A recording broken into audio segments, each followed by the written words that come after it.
ସେ ହେଉଛି ମୋର 42 ପୂଜା ଫଳପଡ଼ା ଗ୍ରାମ ପଞ୍ଚାୟତ ଦେଉଳି ଉମାକାନ୍ତ ନନ୍ଦ।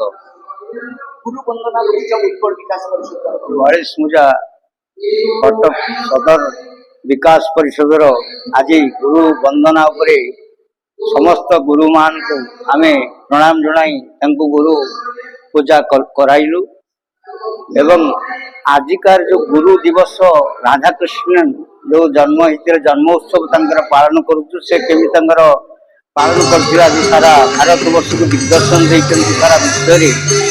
ସେଥିପାଇଁ ଆଜି ସମସ୍ତଙ୍କୁ ଶିକ୍ଷା ଦେଇଛନ୍ତି ଆମର ଆଜିକାର ବିକାଶ ପରିଷଦର ଯେଉଁ ଭାଇମାନେ ତାଙ୍କୁ ଧନ୍ୟବାଦ ଦିଆଯାଉଛି ଏବଂ ତାଙ୍କର ଶିକ୍ଷା ନିଶ୍ଚିତ ଭାବେ ଏ ମାନସିକ ସ୍ତରରେ ସମସ୍ତଙ୍କର ମଙ୍ଗଳ ହେବ ଖୁସି ରହିବା ଏବଂ ରାଷ୍ଟ୍ରର କାର୍ଯ୍ୟରେ ଆମେ ନିଶ୍ଚିତ ଭାବେ ଲାଗିବା।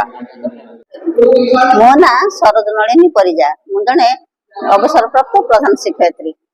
ଗୁରୁ ପୂଜନ ଭାରତର ସଂସ୍କୃତିର ଆଧାର। ଗୁରୁ ପୂଜନ ପୂଜ୍ୟ ପୂଜନ ଇଏ ହେଉଛି ଆମ ଦେଶର ଆମ ମାଟିର ଇଏ ସଂସ୍କୃତି। ଏ ସଂସ୍କୃତି ଅନ୍ୟ କୌଣସି ଠାରେ ଦେଖିବାକୁ ମିଳିନଥାଏ। ଇଏ ହେଉଛି ଭାରତର ଆଧାର ସଂସ୍କୃତି। ଆମର ଭାରତ ସଂସ୍କୃତି ଆମର ଆଧାର। ଆମେ ତାକୁ ନେଇକରି ବଞ୍ଚିଛୁ। ସେଇ ଗୁରୁ ପୂଜନ ବହୁ ପୁରାତନ କାଳରୁ ମୁନି ଋଷି ମାନଙ୍କ ସମୟରୁ ମଧ୍ୟ ଗୁରୁଙ୍କର ପୂଜା ହଉଥିଲା, ଗୁରୁଙ୍କ ବନ୍ଦନା ହଉଥିଲା। ଗୁରୁଙ୍କୁ ବ୍ରହ୍ମା ବିଷ୍ଣୁ ମହେଶ୍ୱର ରୂପରେ କଳ୍ପନା କରାଯାଇ ତାଙ୍କର ବନ୍ଦନା କରାଯାଉଥିଲା।